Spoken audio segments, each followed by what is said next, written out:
The host is not present. The audio conference will end in 15 minutes unless the host returns.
Hey, Kristen.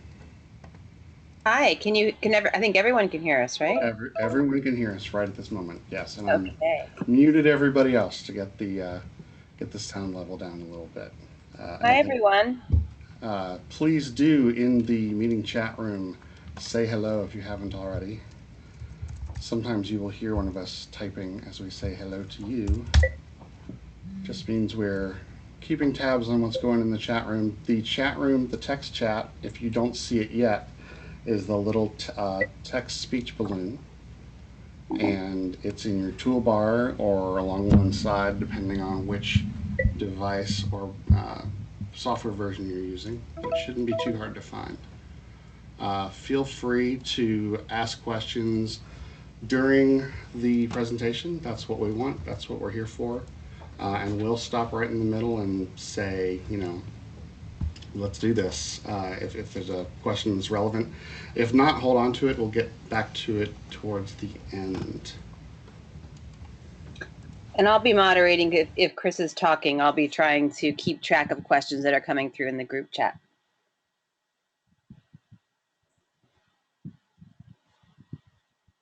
If you've got any questions about the technology or getting connected, or you can't hear, or we can't hear you, or whatever, um, say so in the chat room. We'll try and get you helped. We did email everybody and say we start these things a little late to give everyone a chance to get connected and get the software downloaded. So that's why we haven't started yet. Let me see if the final presentation has finished uploading yet. I think it has. Oh yeah, there it is. Look at that. Your slides are in there, Kristen. Thanks. And look, there's Oh, you. look. And there's me. All right. Chris, I think you might need to slide it a little bit to make it size it correctly. Or, I don't know. Does everyone see this first slide, the first full slide? Let us know in the chat.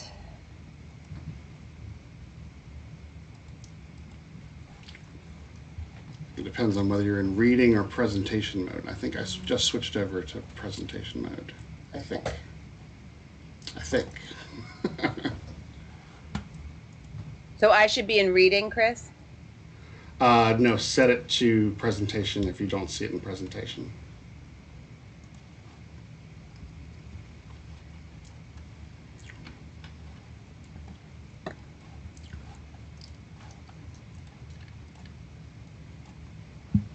Okay, Jody says it's perfect, and if Jody's happy, then I'm happy. For me, it's cut off on the right-hand side. It's like the E unwelcome isn't on, and I'm not sure what that's all about. Let me see if I can move it around. Okay. Yeah, depending on. Okay, now it's good. Right, the size of your screen, or you might need to, but everybody should be able to play with their windows to the point where they can see the presentation. All right, it's 2:06. Why don't we go ahead and get started with the hellos, and then we can get into the meat of it by the time we said we would start, which was 2:10. Okay. Hi, everyone. Welcome to the first of our series of IFP Festival Forum webinars. Should I turn my video on? Just say hi. Oh, we can, yeah, do the video for 2 seconds. Hi, everyone. You should be able to see me at the top of your screen or wherever your video boxes are. I'm Kristen McCracken, and I am the newest member of the executive committee for the IFP Festival Forum.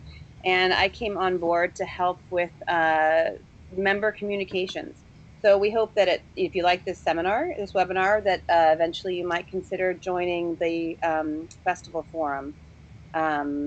We have several events during the year. The major one is coming up in September at the IFP Film Week here in New York City. And we also meet at the Art House Convergence in Sundance or in Utah before Sundance out in January. So we hope you'll check us out. We'll send this presentation along to you afterwards so you can have all these links. In the meantime, check us out on Twitter, and if you feel like tweeting during the webinar, go right ahead. Jody, do you have anything to add? We can unmute you probably if you'd like to say a few words, but I'm sure she'd love that. Can you hear me? Yes. Yeah. Great. Well, I'm just really happy that you guys have put in all the hard work to put this webinar together, and I'm really grateful that so many of our members and prospective members are on the call or joining, and look forward to having more of these to present to festival organizers in the future. So thanks for coming. Cool. Thanks. All right, so I'd like to introduce Chris Holland, who works at the Atlanta Film Festival, in addition to being being the author of Film Festival Secrets, which he can tell you a little bit more about. I used to work at the Tribeca Film Festival for 4.5 years, where I ran their website and social media. And since leaving there about 1.5 years ago, I've been working with the Hamptons Film Festival year-round on their communications and social media, website, etc., in addition to being a film journalist and also working with individual films on social media. So without further ado, I'm going to turn it over to Chris. Thanks. And please feel free to ask questions. Some of you joined late. Feel free to ask questions in the chat box. Make sure you click the chat balloon on the bottom to show the group chat. And as questions come up, we'll jump in and I'll ask Chris to address the questions. So take it away. I'm very grateful you're here, because one guy droning on for an hour is no way to spend an afternoon. Hi everybody, Chris Holland, as mentioned before. This is my Princess Leia look. Nice. And I work now at the Atlanta Film Festival. I got my start in festivals about 10 years ago at the Austin Film Festival. And since then, I've worked kind of all over the place. But along the way, I wrote a book called Film Festival Secrets, which pretty much is the collection of all the emails that you send to filmmakers all year long explaining how this all works.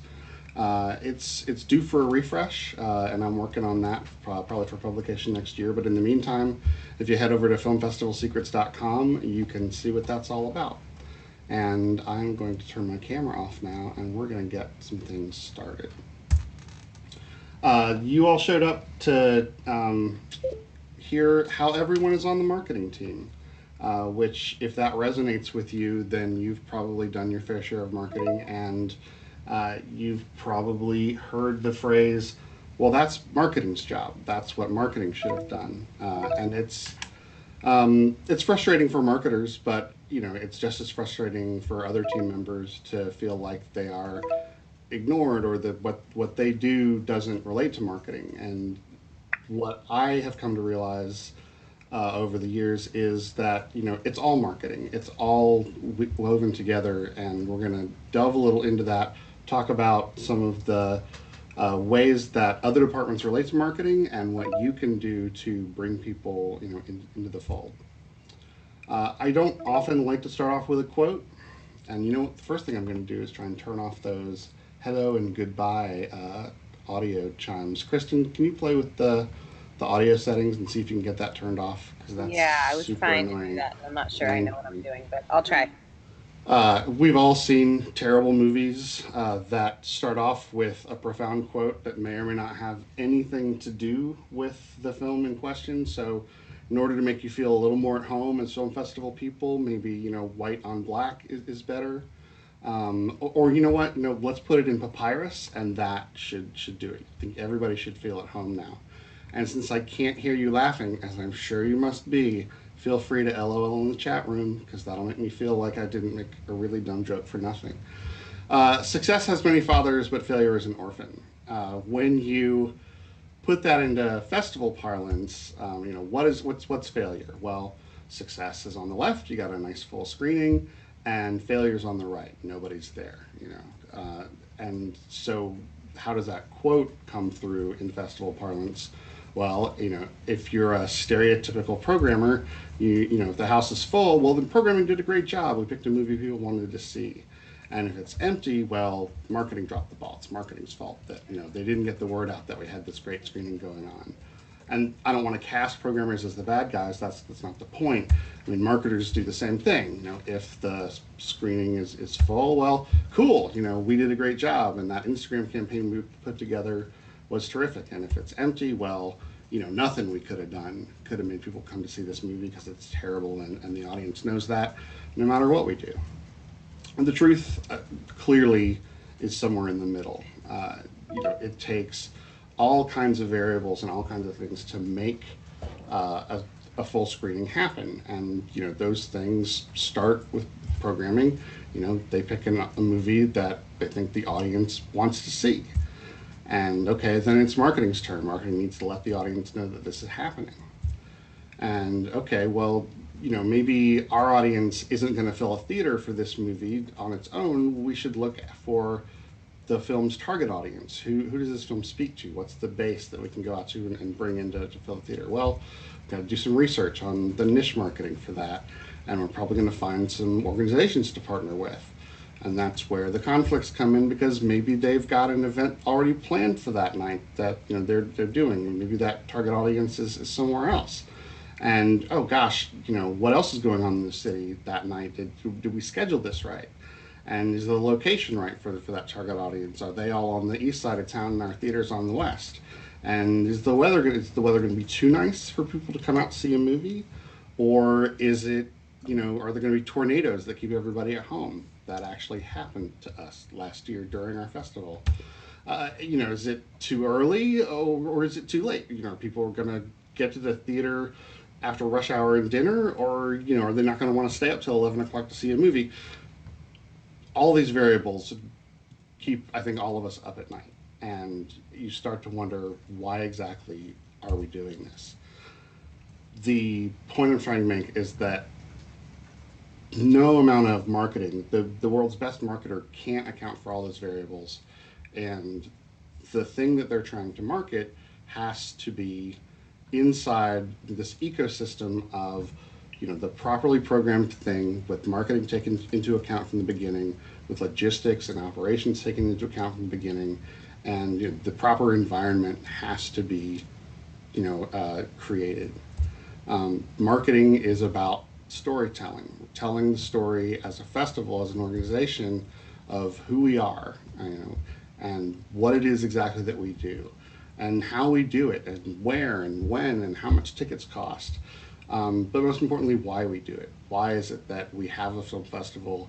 Who does this help? And why are we being paid way too little to do way too much?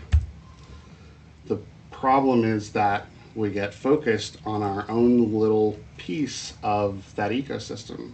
We got our heads down in marketing, or our heads down in programming, and we're not looking up to make sure that we're telling the same story that our coworkers are, that we are checking in with them to make sure that the things that we're doing tell the same story. So given that, I want to break down a few different departments and talk about the way that they relate to marketing and the way that they can be made a little better. Joe saying life would be boring without weather. Yeah, Joe. Do we have any? Well, it's too early for questions. I'm getting ahead of myself. We were talking about programming, so let's start with the programming department. Programming is marketing. Talk about that full screening. Um, it starts with what does your audience want? There's a phrase that my coworkers are kind of sick of right now, product market fit. Are we showing the movies that they actually want to see? And that is the one thing that I try and ask every time somebody says, okay, we're going to do a screening. I'm like, okay, how do we know that that's what, the audience wants to see? Somebody got unmuted here. We'll mute them back. All right, sorry about that. What does your audience want? Um, then the question is, does good programming necessarily equal good taste? Do we have to resolve ourselves to the fact that sometimes what our audience wants to see, we're not particularly crazy about? This is where local shorts programs come from. The local shorts may not be the strongest crop this year, but we have to play a certain number of them because, there are people out there who want to see that movie, and this is the opportunity for that filmmaker to get seen. So, we have seen a number of films that were just like mind-blowingly mediocre, and, there was a full house because maybe the film wasn't that good, but the filmmaker was a popular guy and could pack out a theater, and, that's what makes good programming. Are there butts in the seats? I've seen a lot of festivals kind of throw a bunch of different ideas at the wall, and what happens is you get a patchwork, you get inconsistency, and if your audience doesn't know what they're going to get, at least from a basic sort of quality delivery level, when they come to one of your events, they're going to feel like maybe they're not really missing out on anything. But if you can consistently deliver one kind of event, maybe not boring and maybe not bland, but you deliver well in certain places that make certain aspects of your audience really, really happy, then those people will start to feel like if they're not going to your events, they're missing out on something. And inspiring that fear of missing out, that FOMO, which is my favorite acronym probably ever. I love FOMO too. It's sort of the anti-YOLO, in my opinion. Yeah. Like, I never get tired of it. Yeah. But inconsistency supports the idea that, it may be good, it might not be, and I'm not going to take the chance that it's not going to be. I now have an excuse not to go because I don't know that they can carry off a good event. Let's also talk about customer service as marketing. I'm sure a number of you have been in a line like this, if not this exact same line. And, it doesn't look like the most pleasant of lines, but the point I'm making here is that how you treat your customers is, and that experience is going to affect your marketing and your ability to draw an audience more than pretty much any other thing that you do in marketing. The best marketing campaign in the world cannot override a reputation of being, not that good at what you do. Repeat customers, people who are in this line, people who have already purchased a ticket and already shown, some faith in you and some buy-in to the idea that what you're doing, they want to be a part of. Those are the easiest people to reacquire, right? You've got their email address. You've already hopefully shown them a good time. They have the good memories of that thing that you did, and they're primed to come back. You know how to reach them, and if you're doing your job right, they're going to talk about what you do. So if your customer experience stinks, your current customers are going to talk about that and probably not come back. But the opposite's true too. If it's great, if you do a really good job, or even just showing improvement sometimes, that's something they talk about. people go, wow, things are so organized this year. And that's, that's the positive thing they come away with. So word of mouth can kill your efforts before you get out the door. Maybe you've got a great event, and maybe you're really going to knock it out of the park with the person who's coming with the film. But, the fact that you screwed up so badly last time means that they don't care that you've got this great film. They don't care that you've got this great person with it. You have burned that relationship. It's really hard to rebuild trust after you've, done a poor job. Also in the realm of customer service, the way you react to problems, the way you react to a customer issue sets the tone for that interaction. So if someone comes to you with a problem and you freak out, then they're going to think, wow, something really is wrong. I should freak out too. But if you're engaged and you're calm and you're collected and like, okay, this is no big deal, we'll take care of it, they will reciprocate that tone. So it's important to think about, even in those personal interactions, what is this experience? What is this customer service saying about you as an organization? Because that's going to affect your ability to draw that crowd later. And the best thing you can do is turn that around to someone who wants. You can use that to your advantage when something bad happens. If you have an opportunity to make it so great for that person that they will love you forever. I mean, it can really turn it around. Absolutely, and that dovetails nicely into my next point, which is that if you have people on the front lines who have the responsibility to take care of the customers, you should give them some authority to solve problems without you. One of the worst feelings in the world is having to wait for some arbitrary reason, and then having to wait and not knowing what the outcome is going to be, and having to gear up for a fight with a manager. Combine those two things, and it's the worst customer experience in the world.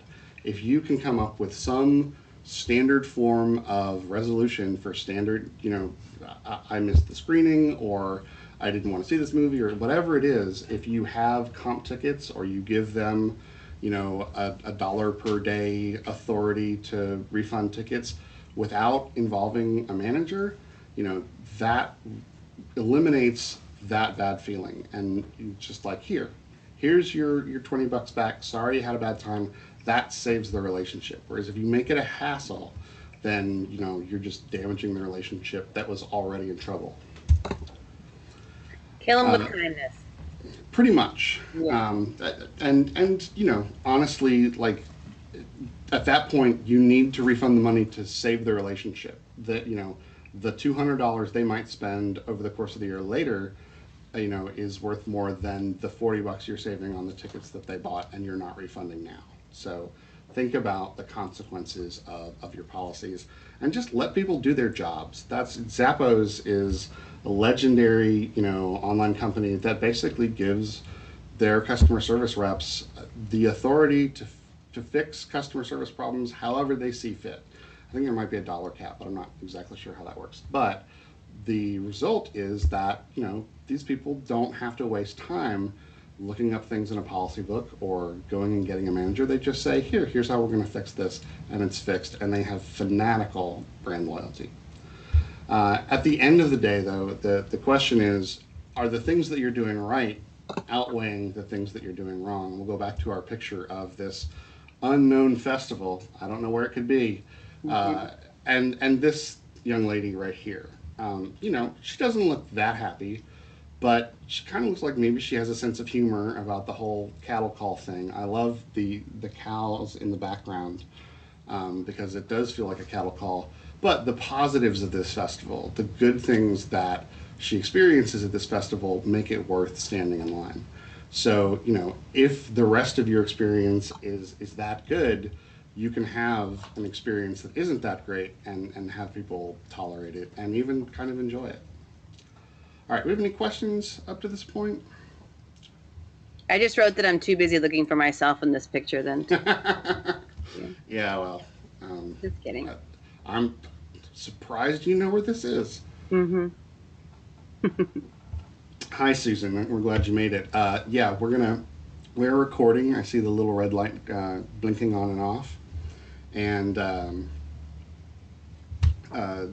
we will, once I get some tidying of the editing, we'll snip off the long ends, then we'll make it available on Vimeo or something like that. So yes, that's a long answer, Susan. Joe Byer asks, why don't more festivals try to actively convert their audience into evangelists?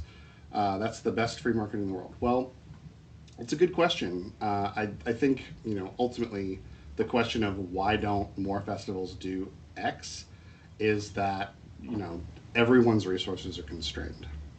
And that sort of effort, takes time, and people don't see, it doesn't have obvious returns, right? And you can't necessarily measure that in numbers. And as much of a numbers guy as I am, I do believe in cultivating your super fans. We'll talk about that a little later. Knowing who those people are, and the ones who are at every screening and who always come to talk to you. Some of them are the most obnoxious, annoying people in the world, but they are talking about you and they are saying things about you, and they will bring their friends. So those people are definitely worth finding and worth cultivating. Why don't more festivals do it? I just don't think it's one of those traditional things that's done. Apart from being not that easy and sort of being awkward. Like, what does that look like? What is an evangelist? How do you engage them in a way that that makes sense and doesn't feel weird? Chris, do you think it's easier to do that when you're in a small festival, like in a small community? Because Jody was talking earlier in the chat about engaging the community around you and making sure that you're not operating in a bubble. So do you think it's easier to do when you're at a smaller festival to have those evangelists? I think it might be easier to identify who your super fans are in that kind of environment. Yeah.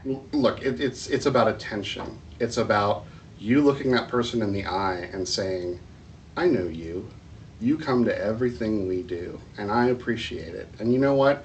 I would love it if you would sit down in front of my iPhone camera and just talk about what you like about the festival. Or, can we go get coffee and talk about how we could get, 5 of your friends to become members? That's the sort, they are going to be flattered to the moon that you noticed and that you think they can help you. And done properly, done in a polite and respectful and non-exploitative way, I think it could be very, very successful. But who's in charge of that, right? Whose job is it to figure that out? Is it the membership director? Is it, and who, that sort of thing generally happens outside of office hours. So who coordinates and says, okay, today we're going to go find some evangelists? That's something you just have to, to sit down and do. I also think that volunteer programs can be a really good way to kind of engage the people who really want to be a part of the festival. And if you have a great volunteer coordinator, that person can really be instrumental. But there's some other comments here going on. Joe has a good point in the chat that people like instructions. They like to be told what to do. If you give them a multi-step thing or very clear, easy instructions that doesn't cost them a lot of time, I think you can get a decent amount of traction that way. The question is, what defines success in that case? And the thing that he's referring to, where a location-based social media service, they were basically giving away hats and scarves. Anybody remember those bright orange Gowalla hats and scarves that they were giving away a few years ago? That stuff really works well when you have obvious, rewards for doing that. The bigger and more real the reward is, the more traction you're going to get, which is why they probably spent a couple $1,000 at least on, custom knit hats and scarves. But if the reward is warm fuzzies, that's a little, it's a little harder to engage that way. And that's, I think, where you have to look people in the eye and say, I know who you are, and I've noticed that you're here. Having the instructions ready for them, don't make them come up with the plan, I think is brilliant. I think that's great. That if you have a one sheet that says, you're a super fan and we know that, and here's what we'd like you to do, I think that's, something we probably ought to try doing. All And right. did you see Blythe's comment too, where she talks about members only screenings each month? That's a way to find your super fans. If you have to wait till your festival each year, it's hard. And I agree. If there's anything that people that engage throughout the year, you can tell that from. I mean, I'm thinking about the Hamptons right now. There's a woman who retweets everything I tweet out about our summer docs program, and I'm just thinking now about how I can engage her. This is making me think about things too. So, awesome. Cool. All right. Well, I could talk about that probably for another hour, but we got to keep moving here. It's 2:30. Thanks for the question though, Joe, and the comments. All right, so let's turn our attention to that old standby, the post-festival survey. Most festivals do this, and I think most festivals look at the results afterwards, and then that's pretty much just about it. Yeah, I do like the look on this guy's face. He's not, I mean, he's okay with the fact that he's being approached by pretty young women, but not quite sure what they're going to ask him to do now. So your surveys, they are marketing. If you do a little more with them than just sort of print them out in a binder and refer to them and use them in your sponsorship deck, and that's it. Well, so how does that work? Well, I just love the fact that surveys are an opportunity for your audience to tell you what they want, right? We spend so much time trying to intuit what it is that our audience wants when we have the technology just to ask them, just to say, what do you want? Do you want to see more local films? What would get you out into the theater on, a Wednesday night, because that's when we can afford the space or whatever. And, what can we offer you that you'll bite on? That is, it's huge. And if you forgot to ask that question in your survey, do another survey. Do a one-question survey. It's not like it, costs you that much more money to deploy another survey. And while you've got that monthly subscription to Survey Gizmo or whatever, send out a bunch of surveys. Survey everybody. Survey your filmmakers. Survey your volunteers. Survey your staff. Right? If you do an anonymous survey of your seasonal staff of what their experience was like, and that's an opportunity for them to speak truth to power without consequences, without feeling like they're gonna not get hired again next year if they really identify what's wrong. So use those surveys to really collect more information about the people you're interacting with than just the audience. What you're looking for in your survey results are trends, and not just the bad trends, but the good trends too. I mean, there's always going to be one loudmouth with a strong opinion. Don't worry about that guy. Look for the 20, 30, 100, 200 people who all say that your parking sucks, and then figure out what to do about it. That's the important thing, is actually taking action and notes and making plans. Sometimes if you've got an annual event, it's hard to remember, oh yeah, we said we were going to have better signs parking this year, but the budget's kind of tight. Like, no, 200 people in a survey said your parking sucks, you need to do something about it. Spend the money. It will be worth it, I promise. Let the answers guide you in what it is that you need to be doing. And as a bonus, board members love numbers. So if you're trying to justify a decision you've made, having a bunch of numbers to back you up is a really good thing. Charles Judson just pointed out that here at the Atlanta Film Festival, we used our survey to determine what the point of our Kickstarter campaign would do. So our survey actually guided our fundraising when we were thinking, well, how can we, what's the best path for us on raising funds for the festival this year? I would say probably more than half the people said the thing they liked best about the festival, I don't have the numbers here in front of me, but about our festival was meeting the filmmakers. And this was at a time when, our travel sponsorship was just going down, dwindling, because airlines were no longer sponsoring, and in a recession, travel, it's really hard to justify sponsoring a film festival when you're laying folks off. So we took the thing that people said they liked best about our festival and said, here, we want you to give us a little more money, and this is what it's for. It's for the thing you like the most.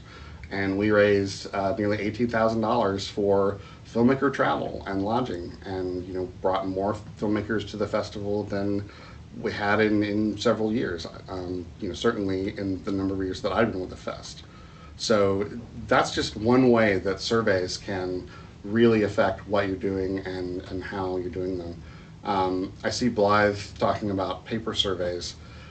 As much as I believe in paper polling for audience awards, I just don't. I just don't see that many paper surveys being turned in.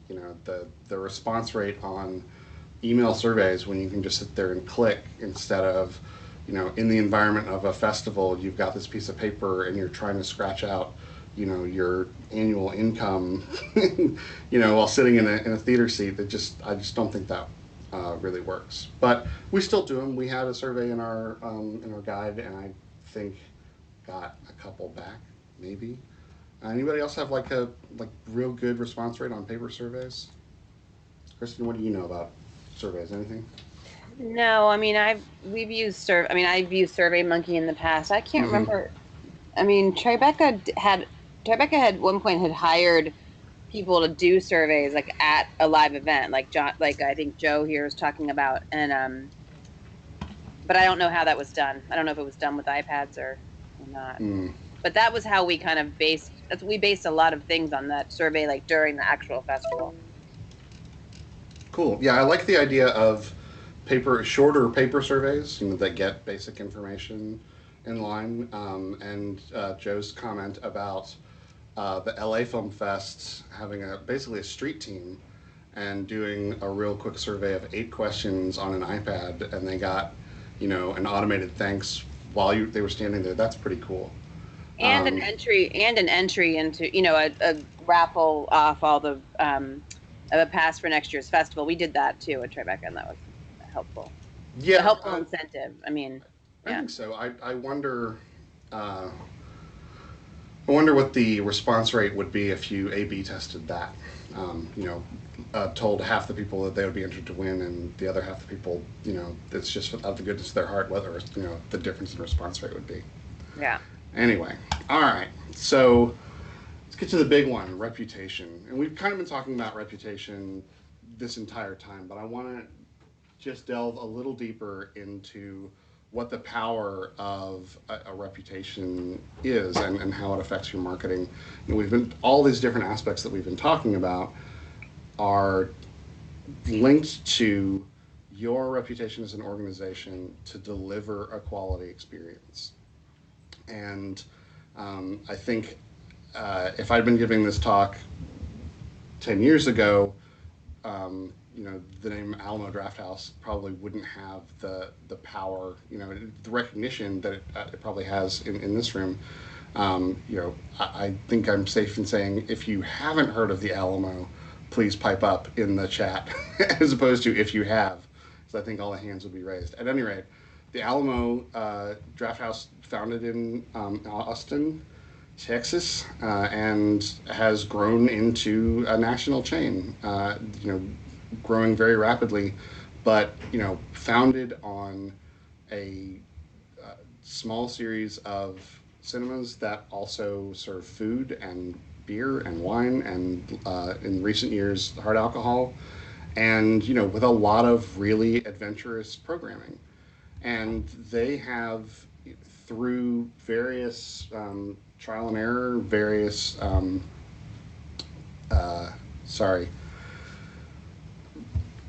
things over the years, built up this reputation for delivering an excellent, sorry, I'm getting tied up here, an excellent experience. Thank you. All right, so this is from the opening of the Ritz Alamo Drafthouse in Austin And this is the kind of tenor that they take in their, in their customer service, in what they do, in their programming. They're clearly about having fun. And they, I'm sure there are some people who are just not into this. That their idea of a gala opening does not involve two guys in gorilla suits. You can't see the guy in the pink gorilla suit here. Sadly, I should have used a different photo, shouldn't I? But trampling a miniature city to open what was then their premier theater.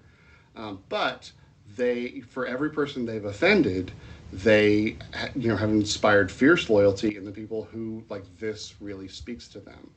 And so they, the fact that they've repeated that, the fact that they've taken risks, and that they've just consistently managed to deliver good experiences means people will go see whatever they have to offer, or at least they are going to give it a try. Um, I've seen screenings of the Indian Superman, which was basically, an Indian Bollywood musical ripoff of the 1970s Superman movie, complete with ripped off music and special effects, and people showed up for it. Not, like most folks I know would not be into going to see that. Present company, I'm sure most of you are going, that sounds like fun to me. But they got quote unquote normal people to come out and see it because they knew that um, Alamo wasn't just going to show the movie. They were going to make it a little more interesting and add some value to it to make it an experience as well as. And I'm sure some of you are out there going, well, we can't do what Alamo does, or, of course people go see that. Like, they have beer. Well, the the beer isn't a crutch. Beer is not, the excuse for the evening. It's a bonus. It's that little bit of um, friction reduction, lubrication, if you will, that tips you from maybe you'll go to, if I go and it's not for me, at least I got a decent beer out of it, right? I don't think that Tim League, who's the co founder of the Alamo, you know, really had a passion for selling beer and chicken fingers. He's a movie geek, he has a passion for film, but he had the vision to see that. If the beer and the food part, especially if the food's halfway decent, which it is a way to get people into the theater, make some money in the process, and be able to support things like strange, weird movies, um, so that people feel like they're getting more out of the experience than just going to see a movie and eating some stale popcorn.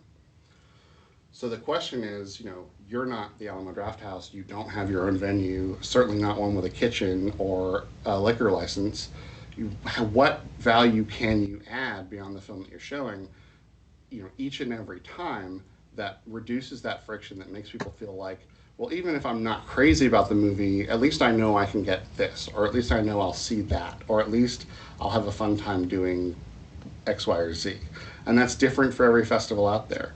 But that's the question that we all have to answer in the age of Netflix and HBO Go and everything else, when the movie can be replicated.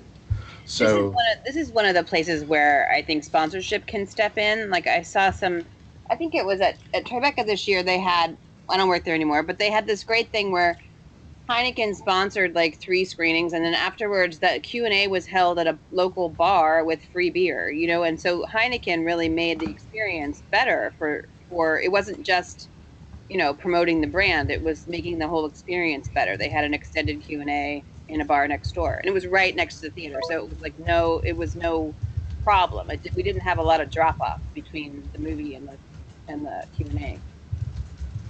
exactly.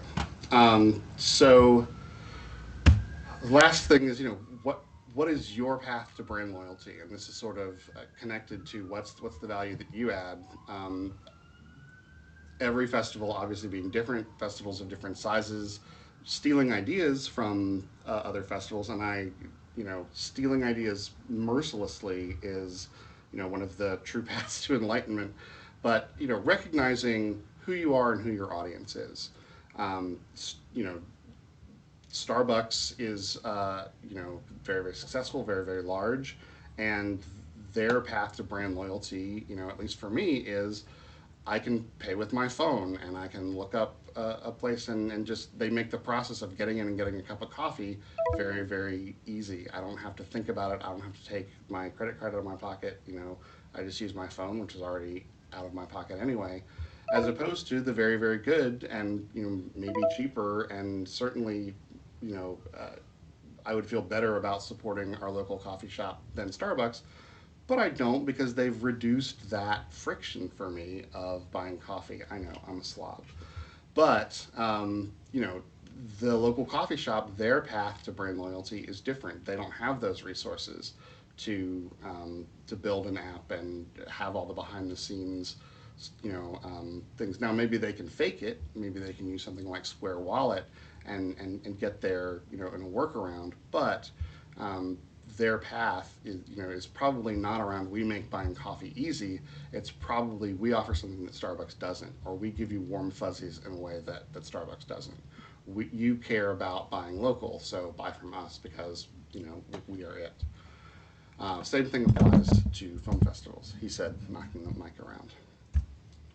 Any questions before we jump into ticketing? There's a conversation going on here about whether social media should be in the job descriptions of more than just the marketing and PR teams.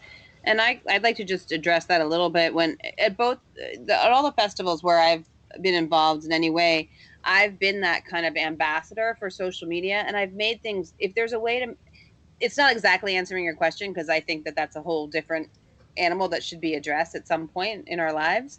But in the meantime, there's a way to kind of make everyone part of the marketing team literally by saying, okay, I would send out a weekly email saying, here are the things we want to promote this week.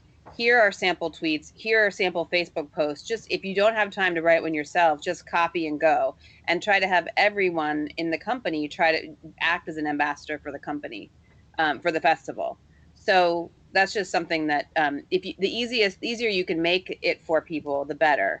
And I think a lot of people think about, yeah, I want to be a part of this promotion, but they don't have the time. They're busy with their other jobs. I get it that other people have other jobs, but it should be part of everyone's description, everyone's, weekly at least routine, I think.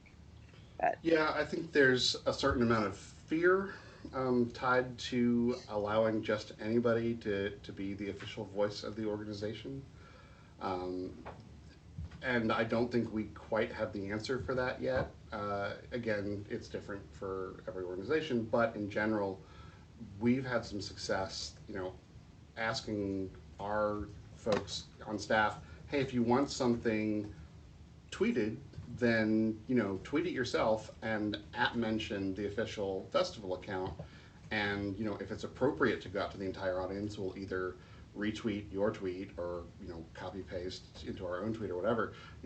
You have the power to represent yourself and your own brand, and then if you include us in the include the organization in the conversation, then we can promote that up into the consciousness of the people who follow the official thing. And if that builds your own personal brand and reputation and account, whatever, and that's what you want to do with it, then that's perfectly acceptable. I think that's the way it should be. I think the idea of people as brands is well accepted now and is only going to get stronger. Uh-oh. yeah, I mean, I'm talking about the reverse, but yes, the same thing. I mean, that's the same thing. People knew to funnel things to me, and people do know at the Hamptons now to funnel things to me, whatever they want to put out on social media. I'm the voice for the company. But at the same time, everyone needs to be retweeting and adding their comments and sharing and all that kind of stuff. I mean, the more you have, the more you can amplify your megaphone, the better, right? Sure, absolutely. All right, we're going to launch into ticketing since we only have 10 minutes left in the official thing. We will hang around for a little bit to answer questions, but let's buzz through ticketing and sponsorship real quick here, and then we're just about done. Ticketing is marketing. I think this is part of the customer service conversation, but I wanted to call it out a little bit because I really could talk for 2 hours about ticketing, and I would feel bad if I didn't talk at least some a little bit about how we use ticketing in our marketing at the Atlanta Film Festival. Number one, test the heck out of your online system. Like, make sure you know what that experience is like, and that you're not falling prey to abandoned cart syndrome, and because your thing is just too hard to use.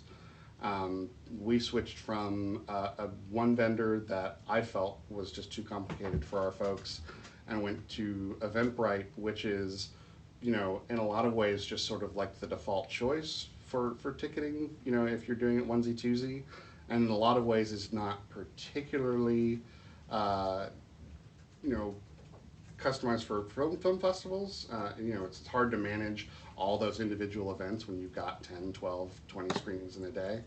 But, we made it work.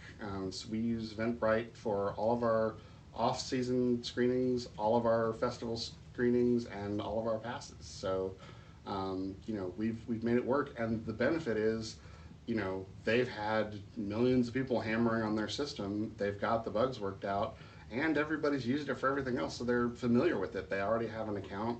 A lot of cases they've already got their credit card hooked up to it. It's kind of like the Amazon or iTunes of ticketing. Like we've reduced the friction, and it's just super easy to buy. Uh, Communicate with your buyers early and often. Don't just let the automated 48 hours before the screening thing be your default. Like, make sure your confirmation email says something of substance, tells them what to expect. Set those expectations in that tone, and let them know they're going to hear from you.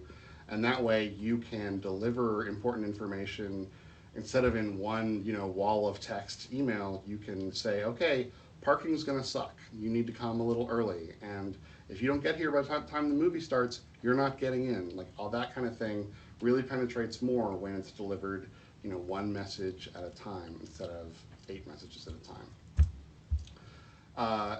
In terms of, your on-site organization, if someone buys their tickets online and arrives and they can't figure out what line they're supposed to stand in, or somebody isn't right there to say, what kind of ticket do you have, and oh, you need to stand in that line over there, they're going to get pissed off, and they're going to see the disorganized loading system as a symptom of a larger disorganized you. So be aware of what message external signs of organization are sending about your event overall. And lastly, don't forget that something that somebody spends money on says a lot about them. And once somebody buys a ticket to that sci-fi film you're showing, that doesn't, you've got their email address. Don't just dump it in your subscriber list and forget about it.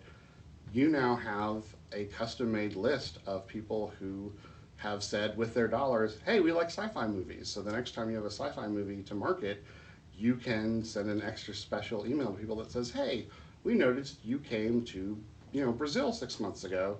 We thought you might want to know about this. And that sort of relevance is incredibly, incredibly important. All right, sponsorship. I think there are ways in which sponsorship is marketing is super obvious, but a few that might, not be quite as obvious is, when you're setting up your contracts with them, when you're making a deal, figure out what marketing resources they have that they'd be willing to share or let you make use of that you can make a part of the deal. Ask them if they're going to promote you inside the company. Maybe the sponsorship deal has, X number of passes or tickets built in, but if nobody inside the company knows about it, or knows to take advantage of it, then they're all going to go to waste. So you follow up and make sure that, those tickets that you've given away are going to have butts in them, because there's a value, there's a transaction. Capitalize on their staff and expertise. Maybe they can help you with a refresh on your graphic design, or maybe they can help review your marketing copy. They hire very smart people, presumably, who advise them to sponsor your film festival. So who are those folks that can help you improve what you're doing, and at a cost that is maybe more amenable to them than another $5,000. Creative activation is something that gets talked about a lot, but I think a lot of people get stymied on what that actually means and how it works. I like any sort of activation that helps put more butts in seats, which then helps you get more sponsorship. I think that AFI Fest's, free tickets sponsored by Audi is freaking genius, and would love to, love to see more festivals do that. So, don't think, when you're trying to come up with creative ways to activate, think about what you want the end result to be. Like, in that way, what that activation should look like becomes a little more obvious. Well, we, I think the AFI thing says it all. Tribeca this year too had a whole the second Friday of the festival was every ticket was free to every movie that day, and it was from AT&T. AT&T came on board this year as the presenting sponsor, and so they wanted to do something with a big splash, and so you could go to any AT&T store and get free tickets. It was pretty awesome. That sounds And cool. and I mean, whenever I work with sponsorship, I am just when I'm doing social media or marketing, or the communications on the website. I mean, I always tell people that it has to be contextualized. It cannot just be drink a Heineken or drink a Stoli. It has to be related and give value add to the customer. And so, one example, that one sponsor who was a liquor sponsor, they created a PDF map of all the venues and put little, stars next to and explain or describe the bars that were in that area to where to go to have a drink after the festival. And then that was a downloadable PDF that we plugged the hell out of the whole festival and set and tagged the sponsor in it. But it wasn't all about the sponsor. It was about something that they were giving to the customers. So it was great. Yeah, Joe in the chat room, who's been full of questions today. Love it, Joe. Thank you. Asks, aren't people more flaky and less committed when the ticket is free? How does free translate to capacity, i.e., bus and seats? That's a good Um, question. I think it's the old, overbook it and make the free ticket somehow less valuable than the paid ticket. Either whether that's in terms of when they get admitted or the likelihood that they might get shut out. We experimented with an all access type of admission this year that we called the movie hopper. And it was $50. It was a card. It was not like a lanyard pass. So that was very, looked and felt different. But you bought a $50 movie hopper card. You got a membership to the festival, and you stood in line C for every single movie that you went to, and passes were in line A, people who paid for tickets were in line B, and whatever seats were left over, were the people in line C. And some people, went to movies and didn't get in because they had paid less for their ticket. And any free tickets that we gave away also stood in line C. I think that's sort of, and that non-guaranteed admission for free tickets is the answer to that question, because then you can give away enough of them to guarantee that you've overbooked, and put enough butts in seats. The results of that experiment were that we definitely had, much improved fill rate. But I think there's a question as to whether we could really give away enough of those to justify also charging some people $50 for them. It's a balancing act, but I think that's a partial answer to your question, Joe. All right, and then final on the sponsorship is to make your sponsorship materials human readable. I think there's a tendency to fall into the trap of sponsorship speak. Like, my sponsorship page should look like everybody else's sponsorship page and read that way. A good example that I came across recently was Doc NYC's sponsorship page, which looks a lot like the sponsorship pages at other festivals. But further down, they have this little section of reasons to be involved, and they talked about the kinds of people that they target and attract. And I like this a lot, but I wonder if we couldn't make it even friendlier and even tell a better story here. Like, what if we had pictures of the people who are the super fans, right? This, I think, speaks back to Joe's question about evangelists. This is a way you can engage those people. They can be testimonials on your website, and they can also serve the purpose of helping to attract the sponsors, because you're not just saying you're going to reach influential trendsetters in the fields of journalism, whatever. No, you're going to reach this guy who, through some whatever clever, um, list his hobbies or whatever, you get the idea that this is a guy who buys gadgets, and so Motorola is going to be interested in whatever. So, or this guy he's young, he's hip, he's got disposable income, right? So I think taking these little steps to put a face on your audience and to tell your story through pages like sponsorship, which are typically pretty dull, can really help raise the level of not just the sponsorship but the overall marketing as well. And you can reuse these elements elsewhere, obviously. All right. So now what? Now that we've talked about all this stuff and all these departments, and how do we act on this? Well, first start small. I don't want you to get the idea that our festival does all of this stuff. We don't. We don't have enough time. We don't have enough resources. This is all the stuff I would love for us to be doing, and that I have seen done well at festivals I've worked at and other festivals I've been to. But there's just no way to execute it all with the typical resources that a festival has. So pick the things that you think are going to have the most impact for you, and you can really move the needle in certain places with small incremental changes. To get your coworkers invested, don't just come to them and say, this is what we're going to do, now you're part of the marketing team. They're going to react real well to that. But you can go to them and say, this is a problem I see, or an idea I have, or a thing I think we should be doing more of. How do you think we make this better? How does your department relate to that, and what can we be doing differently to make your department, sort of help us tell the same story across the board? It's tempting to just sort of, again, throw a bunch of ideas at the wall and see what sticks. But I think if you're going to try new things, testing those ideas and measuring them, and I've mentioned A/B testing before, where you try and control those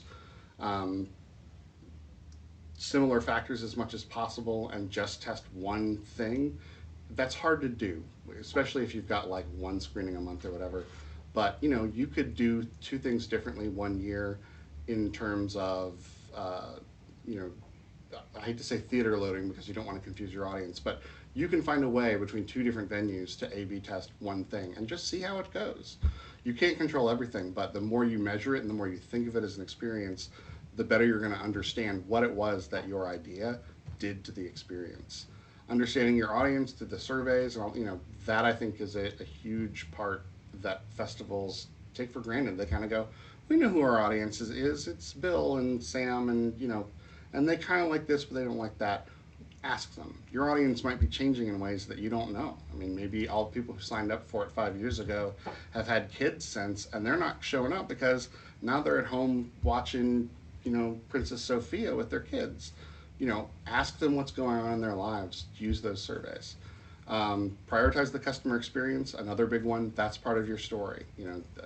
We not only want to show great films, but we want to do it in a way that makes you happy and you have a pleasant experience all the way through. Sell something in addition to tickets. This goes back to the superfan thing. When people really buy into who you are and what you do and they want to support you, give them a way to do that. Let them, if voting with their wallet is the easiest thing for them to do, make sure you've got something to sell to them, whether it's better access or a t-shirt or whatever. But if what they want to do is give you money, and you just here donate is not really a compelling thing for them, give them a reason to be a part of your family monetarily, as well as just in warm fuzzies. And lastly, have an exit strategy for risky ideas. If you're not sure how something is going to go, then make sure you know how you're going to turn that train around. Turn the train around. How you're going to turn that bus around if the if it goes wrong. Don't just wait for it to blow up and then figure out on the spot how you're going to fix it. Think about what those consequences are going to be, and that way you'll know if this doesn't go well. Okay, everybody knows the plan. Everybody knows we're going to go back to loading the theater with 2 lines instead of 3, and everybody acts on it and it gets fixed. And have some transparency about it. Let your customers know, hey, it was something we tried, it didn't work out. We're sorry about that. Again, keeping your customers in the dark is a lot worse than just letting them know you screwed up and apologize. Looks like there's a back channel conversation going on between Joe and Kristen. What's going on over there, Kristen? What? I just I noticed the thing scrolling by. It was like Joe had an example of something. For the folks who are watching this after the fact and can't read the chat room, why don't you say what's going on over there? Joe's talking about an example of efficiency, and he's saying that the local NPR in LA cut their pledge drives in half by having members be automated payments so that it could renew each year automatically. Mm-hmm. So it cut a lot of things in half, like the work that needed to be done, because people could just auto sign up. And I asked if people were annoyed with that, and he said the donors loved it because they could spread the payments across the whole year, and they stopped getting all those campaign emails, all that kind of stuff. So Cool. yeah. That's actually really smart. He mentioned Recurly as the software that they did that with. I think even PayPal has a subscription product that you can use if you're not that tech savvy and don't know how to set up Recurly with your website or whatever. There's lots of different subscription things out there, and even PayPal does it. So unless you are one of those PayPal haters, that might be something you would look into. All right, well, we're talking about exit strategies. My exit strategy is to open things up for questions. We are here at a couple minutes past an hour long. Thank you for bearing with me. This is the first time I've given this talk, and so obviously I was not as much on autopilot and familiar with the material as with my other talks. So thank you guys for sticking through it with me. We have any questions going on? Well, I have a question. I just have a question about whether we can save this group chat. Do you know if we can do that? I think it's something we can export, but I think it's just a text file. It's not like it scrolls along. Yeah, that's fine. Yeah. That's fine. Okay. Do you guys have any other questions? It takes them a little bit of time Yep. to type them in, so we'll just edit that. They're all saying thank you. So thank you guys too. This was a good interactive session, I think. Yeah, I would like to know if there was anything that you felt like could be left out, anything to be removed. Obviously, it ran a little longer than I expected. Again, it's always the problem with the first time you give something, you don't know, where the conversation is likely to get derailed. And just so you guys know, we're looking at having these once a month. So there'll be one in August, and it will likely be around budgeting for film festivals with Leslie Kleinberg of the Film Society of Lincoln Center, and Colin Stanfield also, who's worked at lots of different festivals. And we'll send you all that information now that we have your email address through Eventbrite, which we just were talking about.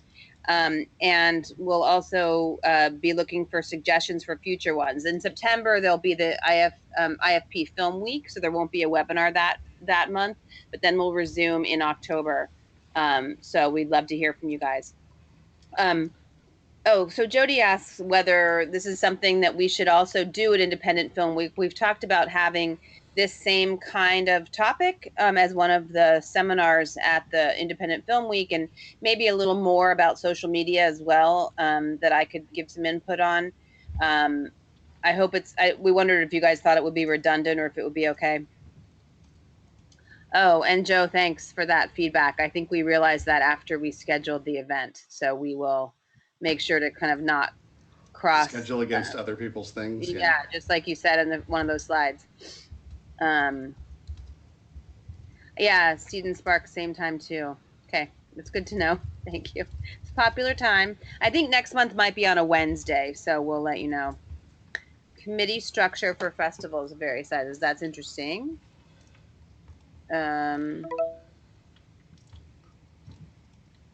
So when you say committee structure, what do you mean? Do you mean like a org chart?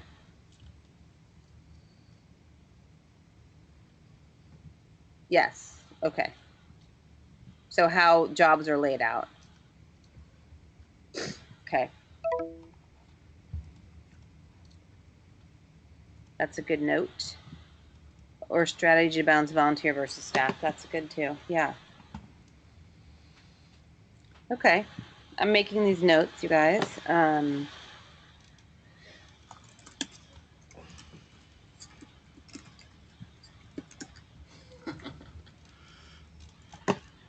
don't know that many people who would actually try and attend all three, Joe. You're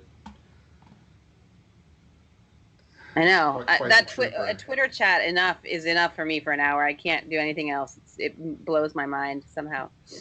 I'll just read it later. Yeah. All right. Well, we encourage you guys to join us on the IFP Festival Forum Facebook page and follow us on Twitter. And the next time, and we're also going to become more active on the Film Festival Organizers Facebook page if that's how you heard about us. If you don't mind, before you leave, if you could just type into the group chat here how you heard about this event, that'd be really helpful for us. So whether it was on Facebook or from an email or how you heard about it, that'd be really helpful. So email from whom? Because I don't feel like we sent out an email. Or did someone else tell you about it? Oh yeah, I think I. Oh, did you do that, Chris? Okay. I did one, yeah. Okay. Awesome. All right. Well, if no one has anything else, Someone's DM. typing a really long question. Oh, they are? Okay. No, I'm teasing. Oh. I thought maybe you could see something. No. All right. Well, I think we've all overloaded our brains a little bit. Thanks again for showing up. Thank you, Kristen. Thanks, IFP Fest Forum, for hosting this. It was fun. Well, thank you for doing putting all together. So, thanks, guys. We'll talk to you next month. Have a good one.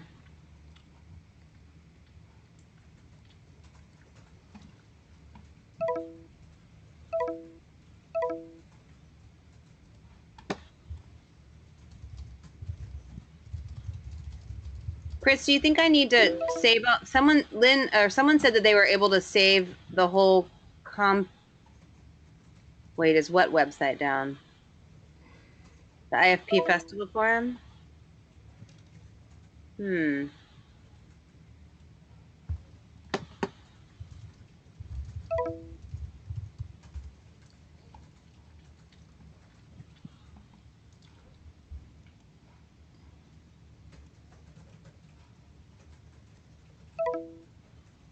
Okay.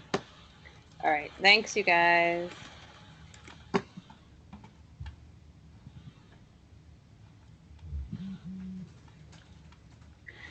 Chris, are you still there? I'm still here. Do you think, because Lynn said that she was able to copy and paste the whole thing, but I can't seem to get it to copy and paste. It'll save as part of the recording. Okay. Done it before, no biggie. Great. And if it makes you feel better, it looks like I can copy and paste it right now. Yeah, just got it. But okay. I'm 99% positive it'll export with the video file. Okay, cool. As will the list of people who actually signed in. Great. So we'll know not only who signed up, but who made it. Okay. All right. Should we